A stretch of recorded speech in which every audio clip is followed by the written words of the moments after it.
On a chilling morning in Springfield, Illinois, a routine police call took a harrowing turn that no one could have predicted. Sonya Massey, a woman known for her quiet demeanor, found herself at the center of a police confrontation. As the icy winds howled through the empty streets, a sinister series of events unfolded that would shatter her peaceful life forever.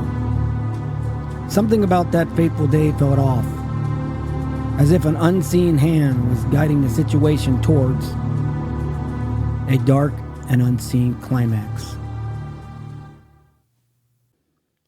Welcome back, everyone, to True Crime Desk. I'm Richard, and I'm here today with my co-host and sister, Maria. And what we're going to do today is we're going to go over the Sonya Massey case. I know it's all over the place. It's a big deal. She was shot and killed by an officer. And so we're going to go over that whole case. We're going to let you guys know what we think and where it is at this moment.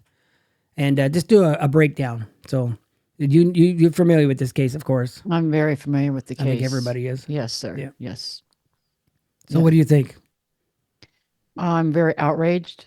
It makes me sad for this poor woman and for the family. And I'm just beside myself with all the shenanigans that have been going on with this case. Yeah, that's pretty crazy.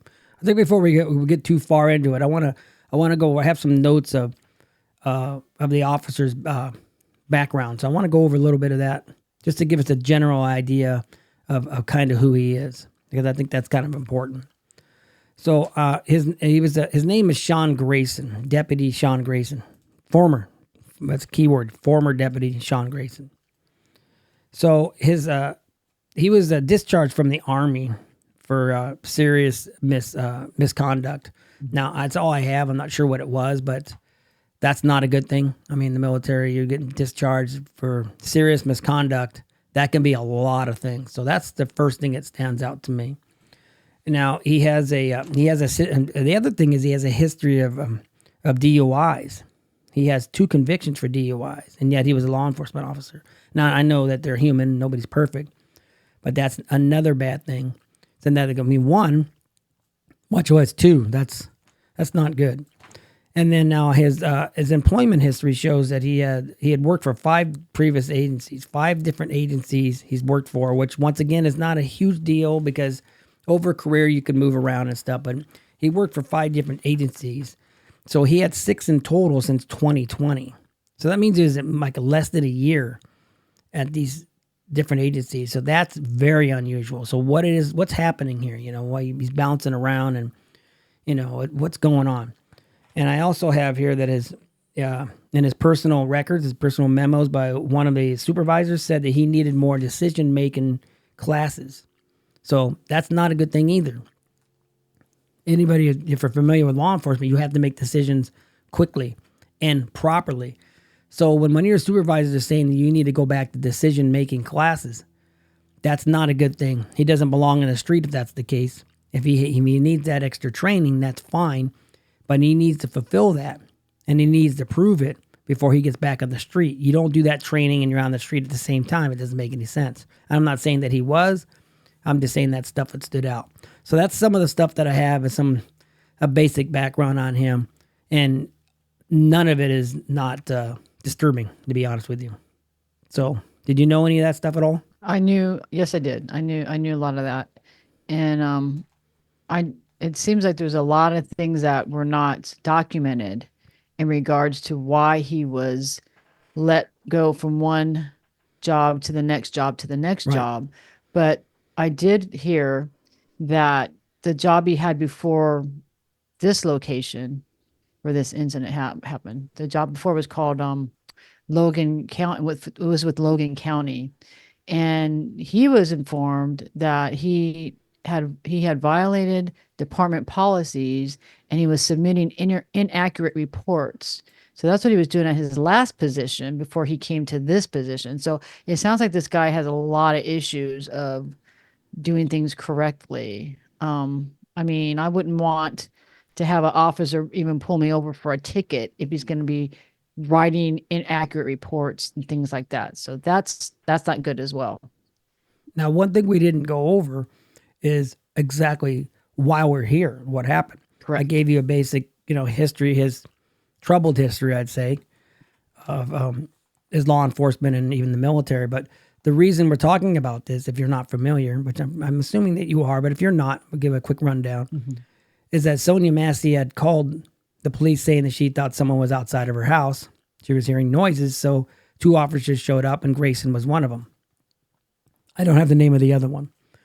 They looked around, couldn't find anybody. They knocked on the door, and she answered the door after a while.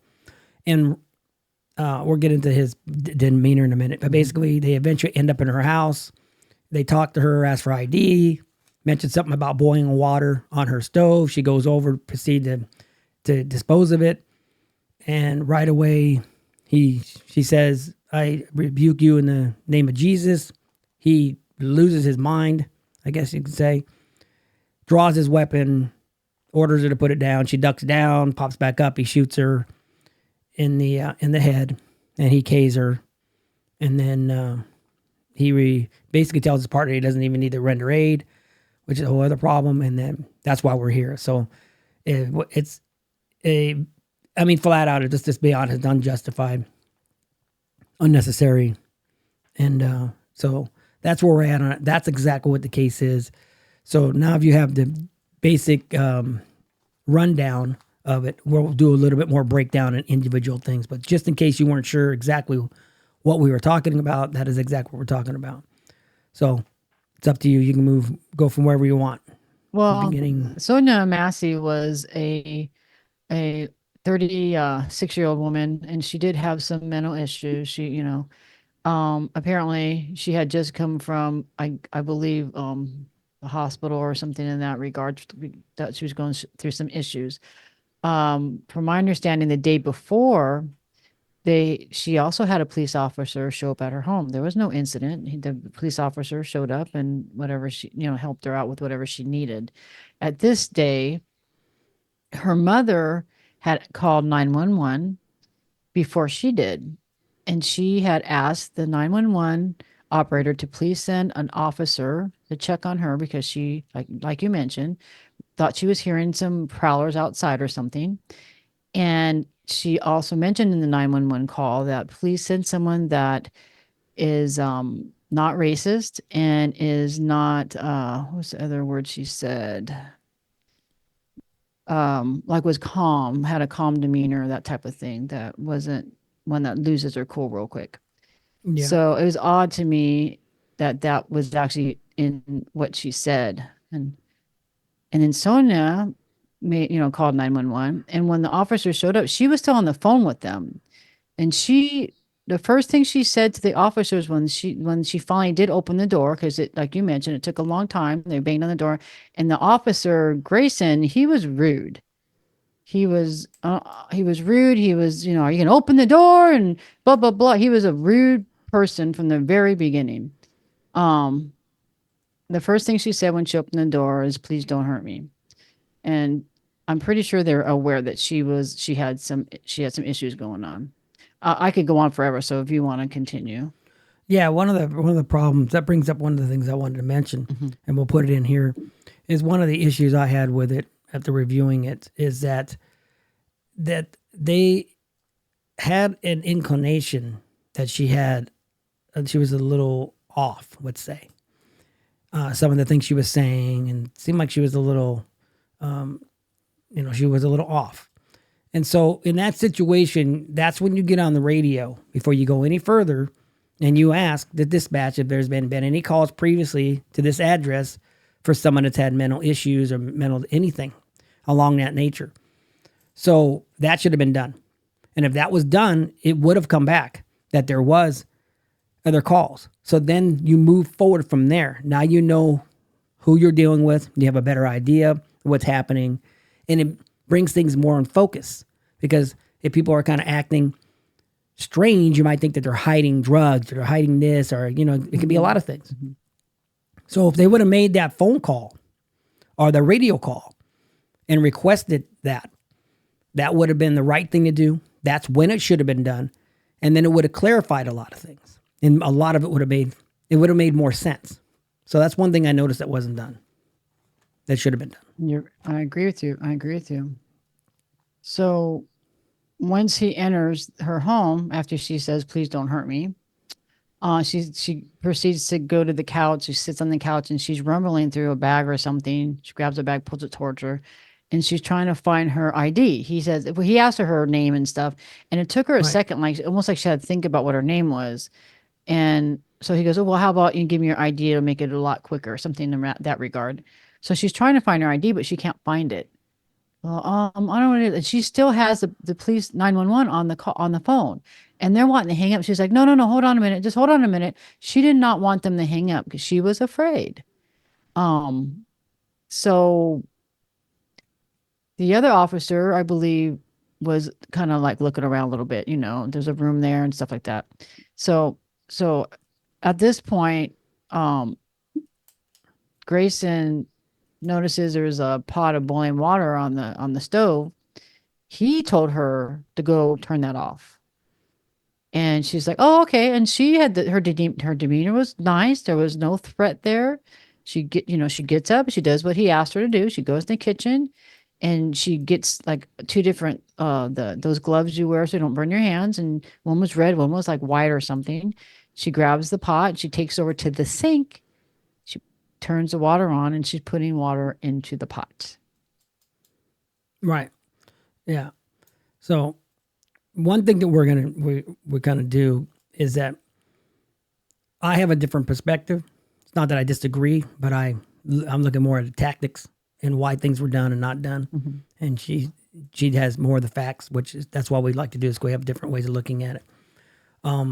It's all one and the same, but it's just a different way of looking at it. Now, one thing that stood out to me is that what legal right did they have to be in her house to begin with? There's no crime being committed. She didn't commit any crime. There's no suspicion of crime. They don't even need to be in her house. Okay, so if she invited him in, it's one thing. I don't think she did. Well, But if they he came didn't in, have his and camera on, so if we she don't came, know. if she came, well, I'll get there. If she came in and or they came in and she didn't say yes or no, but she didn't say get out, Mhm. that's one thing. But they really don't have any reason to be in there. So they can ask for ID, and she can basically at this point refuse, and they say, "Okay, see you later," and they leave. So that's one thing. The other thing is that the other officer was near the entrance of the kitchen. They have an island and there's an opening. He was a little further up. Grayson was more near her, near the couch. Why can't you go turn it off?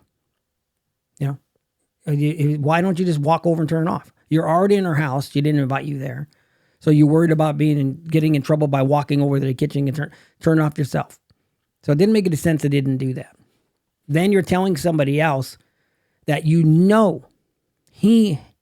not 100% knew because he didn't do that call, but he knew in his mind, you could tell that something was wrong with her. She was having a mental breakdown or something. Correct. Because he asked her when he's outside, is everything okay? And he, like you said, the thing I didn't like about the whole thing at the beginning, sorry to jump around, but there's a thing called verbal judo that you're taught. And when you interact with people, you interact with them with respect and you deal with them the right way. You don't interact with them with an attitude. You don't act condescending. You don't act like they're bothering you or you're wasting your time. That's your job. Correct. You treat people with respect from the beginning. And if things escalate, it escalates from their end. And then you respond appropriately. And the key word is appropriately. But you do not start off with an attitude or condescending or all those things because that creates a problem. So right away, I noticed that right away. It's bad training. It's a bad attitude. It's like you don't like your job. I mean, it's your job. If you have a problem with those basic calls, you don't have any business being there. So that's just one thing that I noticed. So I do we can agree go with on you. from there. I got a lot of other stuff, but I don't want to talk too much. Yeah, I do agree 100% with that. He was very harsh, and I don't like the fact that he didn't have his camera on because we don't know if she said he could come in or if he just went in on his own. We don't know because his camera is off. The other officer was but like a further distance back, so we didn't hear, you know what I mean? You couldn't hear it. So that whole conversation, that whole thing, the camera was off. Why? Um so like you said, the other gentleman was over there, the other police officer. So she went and she put the pot in the sink, turned the water on.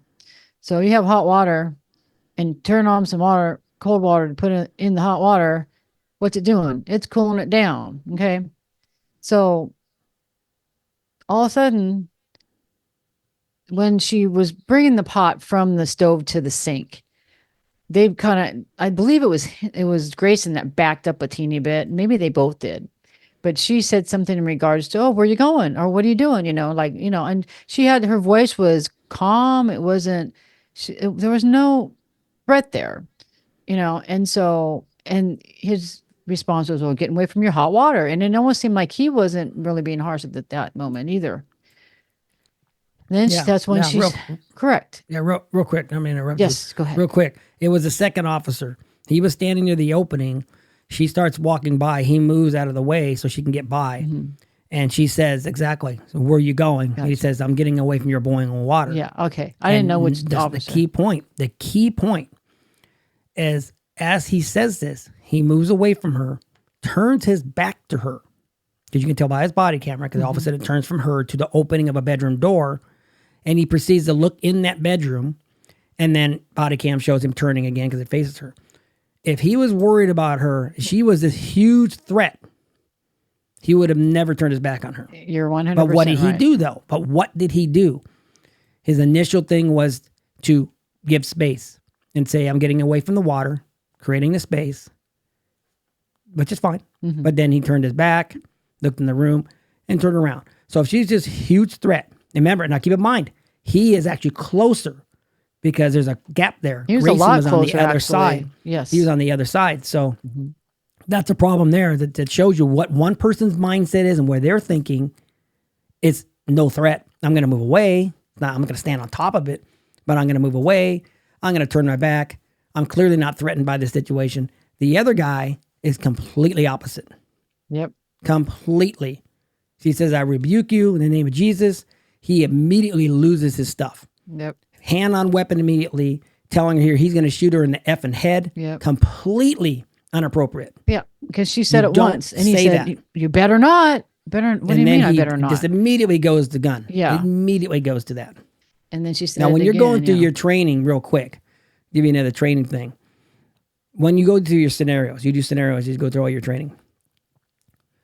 The way it worked for me, I can only speak for my situation, is that you draw your firearm in any scenario you're doing when you're going through your training. The captain himself, to tell you what happened with me, is he would question you. Why'd you pull your firearm? Why'd you pull your firearm? And so many people in the class would instantly put it back in their holster. Now, remember, these aren't live rounds or anything. You're doing training. They'd instantly put it back in their holster. And he would say to them, I didn't say you couldn't pull your firearm. I just want you to tell me why you did. But when he questioned them, why did you pull it? They instinctively thought that they did something wrong. Yeah. They did not have the confidence that they could say, I this is why, and they put it back in. So you learn that from training, that when you draw that weapon, you should be justified and you should be able to explain it 100%. And so in this situation, it's not explainable. Your training officer is going to say, why'd you draw that weapon? And you're going to go through this whole spew, which we'll get into what his excuse is. That ain't going to fly. So that's, like I said, it's another thing that stood out to me. So I let's agree. move on. I do agree. Yeah. I do agree.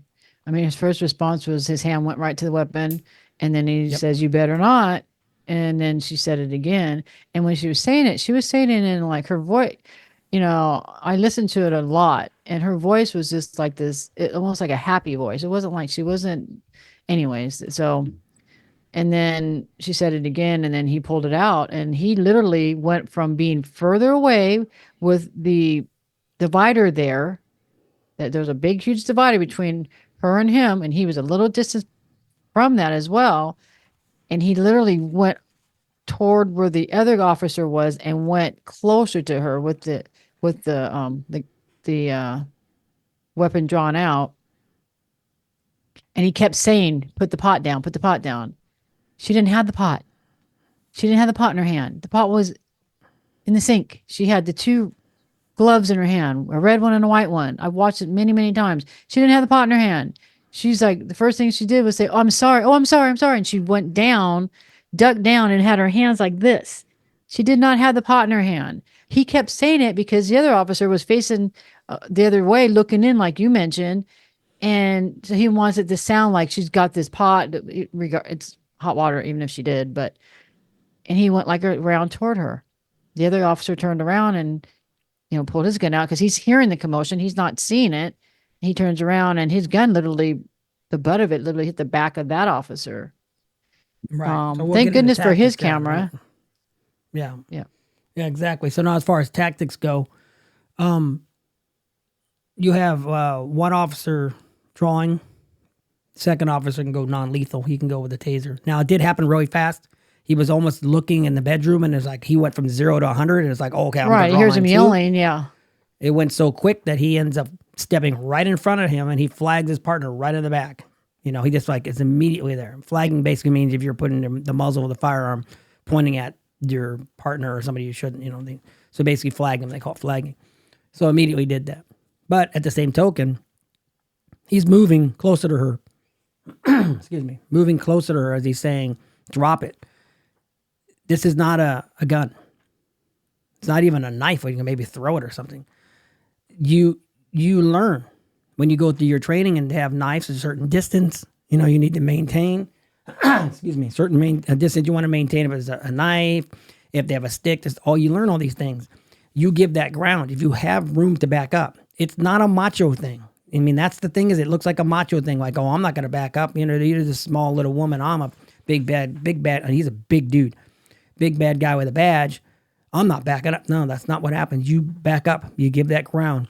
He gives that ground and they back up. They can literally back out of the house, which they didn't belong in anyway. They had no business being in her home. It's not going to happen. What you going to do, run around and chase you? Now, if she grabbed the pot and ran around the thing and was physically chasing him, that'd be a different story. Mm-hmm. So you can't complain. Can't say here, in my opinion, you have a fear for her hitting you with the water and then you're proceeding to get closer to her to close the gap. She clearly had issues. You know that or you suspect that. And then you just give that ground, you back up and you communicate, you talk. You talk. You can talk to your blue in the face. What is the hurry? What are we rushing for? It just was completely unnecessary. And the tactics wise, it was a complete cluster F, as they say. So what do you think? Well, I personally have a Christian reason I think that happened, but I'm not going to bring it up, but he just went like from 0 to 1,000. I agree with you. She was no threat or wasn't lethal. And unfortunately, he shot 3 shots, and unalived her real quick. And the other officer, which we don't know his name, no one's ever said his name, but his first response was he wanted to run and go get the gear, the stuff to use to help somebody that's injured. Yep. And that officer, Grayson, was pretty much not rendering aid and pretty much was almost telling him, nah, it's a headshot, Yeah. So it's disgusting, but he didn't listen to him and he went and did the appropriate thing. He was trying to help her. Yeah. It doesn't matter if the person is literally 2 seconds earlier trying to rip your head off or hurt you. The minute the person is down and it's safe and time to, you render aid. You're required to render aid. Correct. No matter what. It doesn't matter. It doesn't matter if they were trying to K you a few minutes ago. Once they're down, you render aid. It doesn't matter. You're not a doctor. Okay? You're not a doctor. So you don't make that determination when it's good and when it's not good, when it's time and when it's not time. You are to render aid no matter what. So there's another failure. He clearly was the aggressor. I want to put it, he was the more macho of the two or whatever. He was more maybe the lead, and the other guy just basically did what he did. If he told him not to, he didn't. He listened to him. He took the lead. He was the lead guy. So maybe he had more years on. I don't think he did because he was bouncing all over the place. Right. But he was a big, imposing guy. This guy's huge. He is huge. I mean, he would intimidate even me. I'm not a big guy, but you see a big guy like that, and she's just a small woman, and she's already afraid as it is. Right. And now you're towering over him, towering over her, excuse me, because she says something, I rebuke you, and he doesn't even know what the word means. That's not a threat. Well, here's the thing. I don't believe he didn't know what it meant one bit. is engaged to a Christian. So I do not believe one bit that he didn't know what I rebuke you in the name of Jesus meant. And she wasn't threatening him at all. Um, the whole thing makes me sad because it didn't have to happen. And like you said, they didn't belong in her house. There was a point where she literally was holding the screen open and saying, she even said, "Oh, I love you, bye," because she thought, okay, they're done, they're leaving. And all of a sudden he starts talking about the car that's outside. Oh, whose car is that? Blah, blah, blah. And she was confused. She was confused. So she didn't really have the right answers. Oh, she said it wasn't hers. But then he said, oh, well, there's damage on it. He's asking questions and she's telling him what, oh, yeah, that was there, this and that. So it showed it probably was hers. She was confused. Here's the thing. He didn't need to go. They didn't need to go in the house. If he had an issue with the car, wondering if it was hers or whatever, then look the plate up.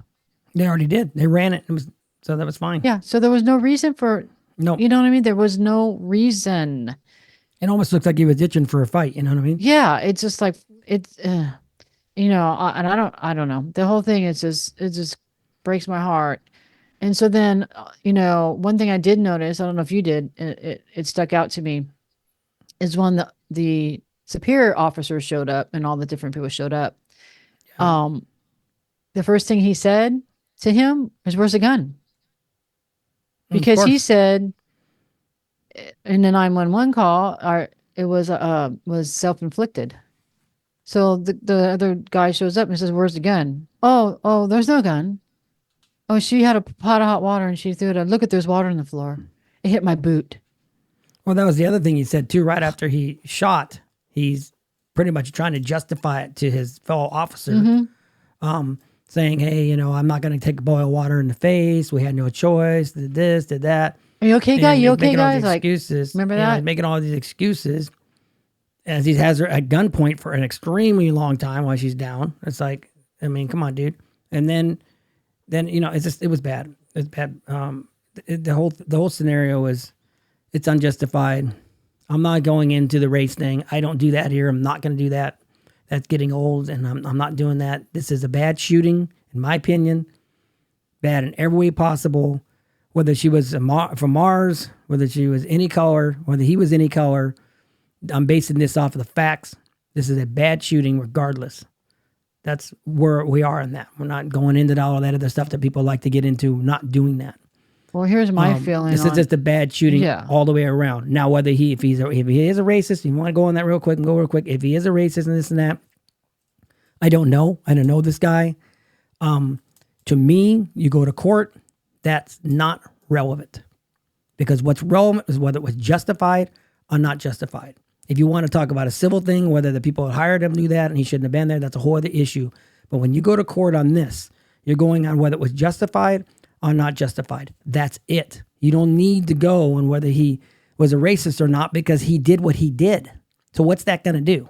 That's just going to stir the pot. It's going to get everybody all upset in the streets. He either did something wrong or he didn't do something wrong. Now, when you do civil, that's a completely different thing. So that's why I don't like going there because I want to base it on the facts that we know and I want to base it on what we've seen. Correct. Because I don't believe that if he was a racist, that he did this because of that. I don't believe that. And I don't believe if he wasn't a racist, he did it because he wasn't. He did this because he's a bad cop. He's bad in every way possible. He made a terrible decision. That's why that happened. That's why it happened. Yeah. So it doesn't make any difference. I don't care. In my opinion, this is just strictly in my opinion.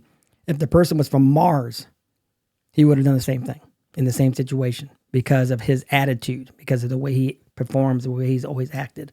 That's my opinion. That's the way I look at it. So I don't like to go there because it taints it all. And it diminishes things and it also demeans her to what color she is. She's a human being. I don't care what color she is. And she doesn't deserve to not be here right now. So we demean her when we just break it down to what color her skin is. It doesn't matter. It doesn't make any difference to me, and it infuriates me. It makes me upset because she was a good person, and she needed compassion. She needed someone to take care of her. And unfortunately, she ended up with the wrong person in front of her.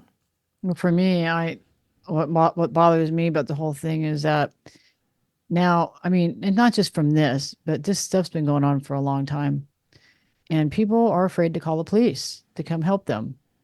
because things like this have been happening, and it's not just, it's every different race, but it's like there's so many bad cops that are getting away with this kind of stuff. So I'm infuriated with it because it needs to stop. So things need to change because this is not okay. I mean, should not be afraid to call the police because you're afraid someone's trying to break in your house. And next thing you know, you end up unalived because you called for help. It's ridiculous. It's absolutely insane. Um, so one thing I wanted to bring up as well is that when he was outside with all the other officers and people that showed up, they were, there was a whole bunch that showed up. He said and then he talked trash about her. Oh, well, she's just a stupid, the B word, a crazy B word is what he said. And it just makes me sick. And then they showed, oh, the another thing that infuriates me is that the hospital, so because there were so many things that were not being told truthfully. And so it was stated on 911, it was self-inflicted.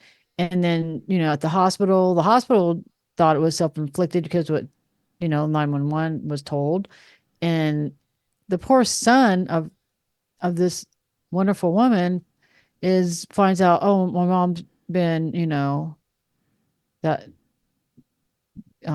got her. I don't know what I'm supposed to say, allowed to say with YouTube. But anyway, so she's in the hospital, this happens, and he doesn't know how did it happen. I mean, it was first he's told, it was self-inflicted, then he was told the robber.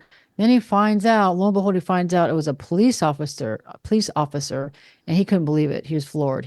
That young man's talking on the news, and he's like, I can't believe that my mom got unalived by a police officer in her own home. Yeah. So that was just, what is with all this? Well, now after hearing that he was, you know, writing reports and not putting truths in there, that doesn't surprise me now, to hear that he was lying about all that. I do But know the police chief resigned. I know that. yes, he said he's going to resign at the end of the month, from my understanding. Another thing that really upset me, I seen it last night. Um, the video came out of them booking this person. I don't want to say his name anymore. And in the booking, what bothered me was they knew they were booking him for, what he had done, the M word. And they were like treating him with kid gloves. Oh, do you need anything? Can I help you? And his response is, oh, I'll be out of here tonight. Like it's no big deal. Like, oh, they stubbed the toe, you know, you know, it was sickening. It just is like, I don't like that. I don't care if he is a police officer. He needs to be treated like anybody else that does a crime. And this crap on protecting, oh, let's protect our brothers and all that crap. I'm sick of that crap. I am sick of it. That's why these things are happening because we're all hush, hush, hush, let's protect, protect. And then it goes back to here's a police officer is doing this. And then what happened with Trump? It's all this big thing. It needs to stop. All this stuff needs to be fixed, in Well, I think that my I opinion. think yeah, I think a lot of times we have to look at things because they get miscued. They were nice to him. They were respectful. They treated him like a human being when they booked him. And I've watched many of them. I know many of them that do that. They do the same thing with other people as well. So it's not necessarily. I'm not defending them. I'm just saying that there is in that environment. You want well-tempered people to treat people that are accused, because at this point they're accused. You want them to be treating them all with respect and be kind to them and polite. So I'm going to assume that they're like that with everybody because they have that positive demeanor and they don't want to, like I said, they're Brubo Judo. You don't want to come up with an attitude and start yelling and screaming at the guy because then you could have him fighting with you. You know what I mean? So you want to think that they do that with everybody. So I'm going to give them the benefit of the doubt and thinking that that's the way they act there because it is the right way to do it because you want to keep things calm. Unless I heard them say, well, you're a fellow officer, and they flat out pointed out they're doing this just because of that. That'd be different. I didn't see that. Like I said, I'm not defending. I'm just giving my opinion. The other thing is that they say that he said, I'll be out in a few hours. I say, oh, he's going to be out in a few hours because he thinks he's not going to go to jail with it. No, that's not what he meant. In my opinion, what he meant is that he knows he's going to get bail in a few hours and he'll be out because that's the way the system works. Not that he's not going to get charged. He even said he was going to be charged. And not that he's not going to end up in court or end up back in jail at some point. But he saying at this point, he's only going to be there for a few hours because as soon as they give him bail, he's going to get out. That's what he meant by that, in my opinion. And it gets miscued as like, oh, well, he's saying he's not going to do any time ever. And that's not Well, what I don't think saying. that's what it was meant at all. My part of what bothers me is the cockiness still.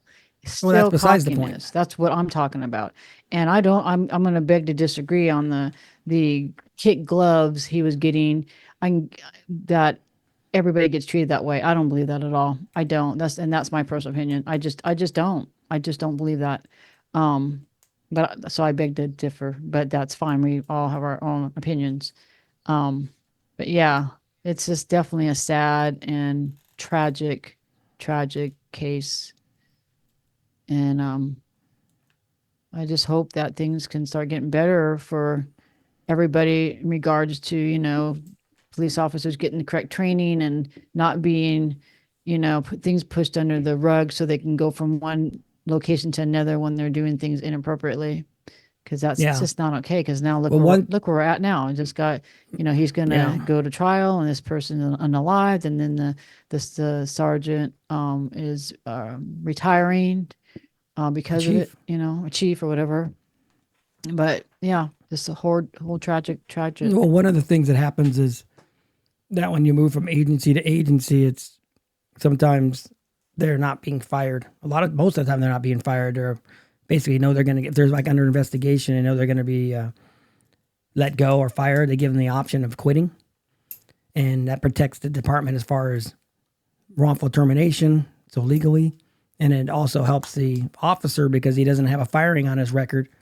And when he goes in the next department, he can tell them his side of the story of why he's not there. And if they believe him and think it's truthful, then he goes in the next department. But that's not okay. And that's not and okay. the other departments are not actually going out of their way and saying, hey, this guy's a bad egg. This is why he's not here. And that's part of the problem. Well, I don't think here they in knew. California, I know here in California that if you fire somebody or you're gone, that it doesn't matter what you put in your thing. They're not going to call because if they call your old employer, they cannot say any of that. They can't do any of that. Legally, they can't. So I know that's the way it is in the regular world. So I'm not saying it's right. I'm just saying that's the way it is. I think that's the issue. That's why they're allowed to bounce them around because it basically gets down to you do the training because they want you to go through training again. They'll say, hey, what happened here? Why did you resign? Oh, because so-and-so and so-and-so. If they find him truthful, him or her, then they end up on that department. So that's how that happens. I would like that the other departments would have a little bit of a backbone. If you're going to get rid of somebody for a reason, even if they resign, they did something that was bad enough that you don't want them there, and you're talking about someone who's carrying a firearm, you need to make sure that that's in their jacket. That's out there. That's right. It should be so documented. I'm sorry. It should be documented. Yeah. This person is, falsifying, the Whatever it notes is. and things and this, that, and the other. That needs to be documented. It's just not okay because these are they are, and they get in, police officers get in really bad situations at times of, some crazy things can happen. And you have to have the right training and have, like you said, a level head, which I don't know how many do, but a level head. And so you know how to handle a bad situation, that you don't just grab your gun and, do things like that. So Yeah, there used to be cases where you'd be, I know you shouldn't see it anymore, but there were cases of just a general, you're getting pulled over for a ticket and you're looked at your mirror and you see the police officer walking up with his hand in his gun. Unacceptable. Yeah. You don't do that. It's an intimidation thing. It's absolutely unacceptable. You do not do that. But in the past, that was the way they were trained. Be standing with their hand ready to go. It's like, well, dude, I don't know you. Right. And they say, well, they don't know you, but I don't know you either. You're the one with the gun, right? Yeah. You're the one I know has a gun. I mean, I could have one you don't know. It could be hiding. It could be legal, whatever. But we both know right now, you definitely have one. Right. And so that's that intimidation factor. That's that attitude factor. Big bad man with a badge. Big bad woman with a badge, whatever you want to call it. It makes everybody look bad. You need to have better training on the temperament and retraining. I personally think that they completely got away from the physical part of it. I mean, I see some people out there, they can barely get out of the car. It's ridiculous. It's embarrassing. Law enforcement is really getting pretty embarrassing with some of the people that are out there. It's just, untrained. They're not in shape. It's just pretty bad. And so if they're allowing them to be sloppy in their appearance, then you don't think they're going to allow them to be sloppy in other ways. Right. And we're seeing that's what's happening. Real quick, I want to go over the Illinois law. It's pretty fascinating, actually. Now, it says that in order, because he's claiming self-defense, or he's claiming that he's justified, but not, that he has justified because he felt he was in danger. It says that in Illinois law, you cannot claim self-defense if you're the initial aggressor. So if you look at that video, based on what I see, he is the initial aggressor. Hands immediately on the gun. He's verbally attacking her, intimidating her. And so he's the initial aggressor, in my opinion. So according to Illinois law, he has no chance. The second thing is, which is really interesting, check this out, that it is actually illegal to use self-defense against the police officer if the officer is using excessive force against you. So the whole scenario we saw here, if she would have been able to duck down and had a firearm down there, because we're going by the same scenario, she goes to the kitchen, she doesn't have the pot when he says she does, he's going ballistic, draws a fire on her immediately, unjustified in my opinion. She's unarmed. Completely illegal what he did. Not lawful. She drops down and can get a firearm. She's in fear for her life, which she clearly was, and she should have been. Yes. That's why she dropped down. Mm-hmm. She could have, by Illinois law, reached and grabbed the firearm, popped up and shot him and taken him out, and she would have been justified. She was more justified to use lethal force than he was. That's how ridiculous this is. She was 100% more justified. Well, what's scary to me is that if the other officer didn't have his camera on, then they could have just said it, whatever they wanted to say, and nobody would have known. Well, not necessarily, because even though the camera's off, it records. So as soon as he turned it on, that's why when you saw his body camera, you said, okay, when he, after the shooting, he said, are you on? I'm not on. But remember, all that stuff had happened before. As soon as he turned the camera on, now we have footage. You can see there's footage of when he actually has his hands drawn, when he has his firearm drawn. There's footage of all that because the camera goes back. Oh, okay. And it's actually recording. Well, that's good. That's why they do that. But it should have been on anyway. See, that's another issue. That should have been on immediately. Especially when you went from outside to now we're stepping into someone's home, which we don't belong to anyway. That's actually a good question. That should have been on. I have a good question here for you. Did he have it on when he was outside? Was it on when he was outside? I don't think so, because I don't see why he would turn it on and turn it off. I mean, it could be done. I'm wondering. The reason I'm asking this, if for some reason his camera was on when he was outside, and then when he's interacting with her at that front door, all of a sudden it's turned off. To me, that's like a premeditated thing to me. That all, I imagine if that's true, that all come out. And you're right. It's a good point. That would actually, if he had it on when he's outside and he's not interacting with her personally, and then all of a sudden now he wants to step in her home and all of a sudden it goes off. Yeah. That would be, well, first off, it'd be dumb because the other officer is there. And like I said, it's recording backwards for, I don't remember exactly how long off the top of my head. For some reason, I can't remember. But it would be dumb because the other officer's there anyway, and you would assume he's on. I don't like the off thing. I think they need to fix those. They're supposed to be, I don't know, I'm not a tech guy, but I'd like to think that as soon as you interact with somebody, that it should go on. Right. I don't know how you would do that. I'm not, like I said, I'm not a tech guy, but I just don't like the fact that you can just have it off. But I think that's right. It's really good that it actually records backwards. Correct. For the last few seconds. And that's why a lot of times when you see them go on, if you ever watch them, you won't hear any audio for a few seconds. That's why. Okay. And then all of a sudden audio pops in. That's why, because that's that backtrack. That stuff has been recording. Gotcha. Because it's recording the video, but it doesn't record any audio because it's technically not on in a sense. Okay. That's why you'll have the beginning of some of them we don't hear any audio. Right. That's exactly what that is.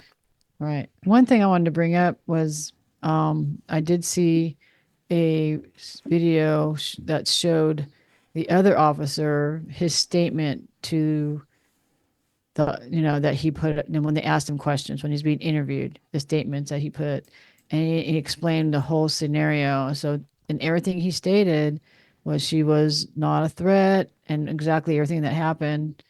And so, I mean, just with that right there, with him being that witness of what happened, I think that just, I can't see how they need anything else than that, you know? Yeah, I mean, this. Yeah, in my opinion, if you want to, we'll close with what we think the outcome is going to be. And in my opinion, he's done, and he should be. This is easy. This is an easy case. This is a case you give to a first year law student and say, take it.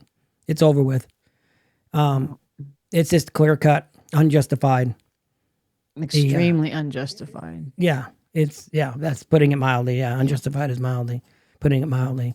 And I'm glad to see. I'm gonna assume that the other officer did this because it's the right thing to do, not because he realizes he has a body camera on.